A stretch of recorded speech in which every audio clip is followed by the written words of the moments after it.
afternoon. Welcome back to Izzy Busy Education, and I'm just going to do a fun little video on my rosary collection.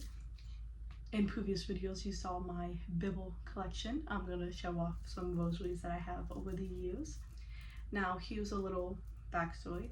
I grew up in the Roman Catholic Church, and one part of our prayer devotion was rosary, praying the rosary. Currently, with my newfound faith in Christ and new devotion, I no longer use the rosary as in the same way as I used to when I was Catholic. Now I just primarily hold them when I pray and think about it's a way for me to keep track, but that's just me being a Protestant using the rosary. That's beside the point. Here is my rosary collection. I have this one. This is a beautiful black rosary that has a little crucifix at the end, black prayer beads, lovely image of Mary on it. Ooh, can you see that? Yes, lovely image of Mary on it. This rosary I actually stole from my mother's jewelry box.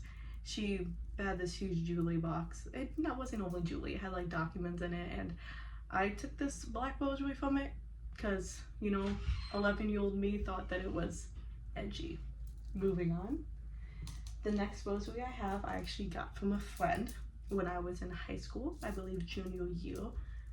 I was buying Christmas gifts for some of my good friends, and one of them in return, he gave me a rosary, and he gave me this one, and I remember it fondly because he said, "While I don't celebrate Christmas and I don't believe what you believe, I'm gonna give you this rosary because you are a friend." So I miss that, but it was very, very nice.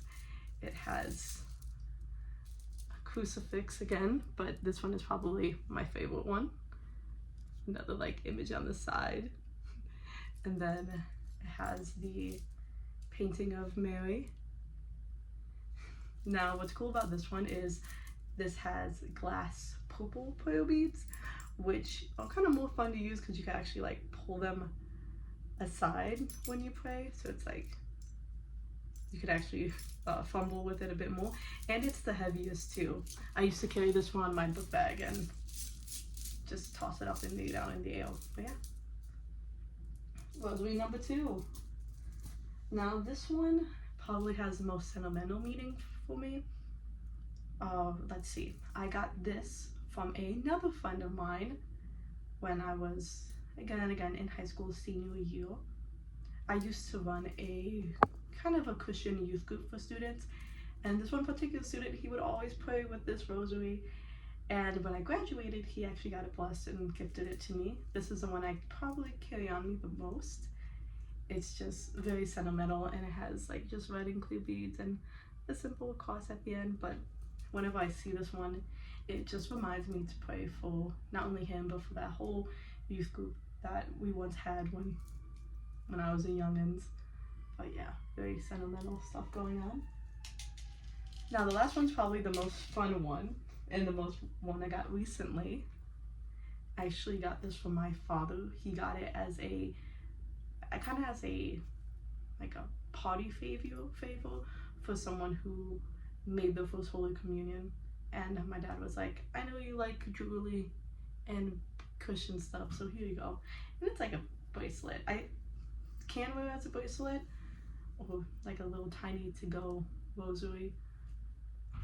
But yeah, I love this one.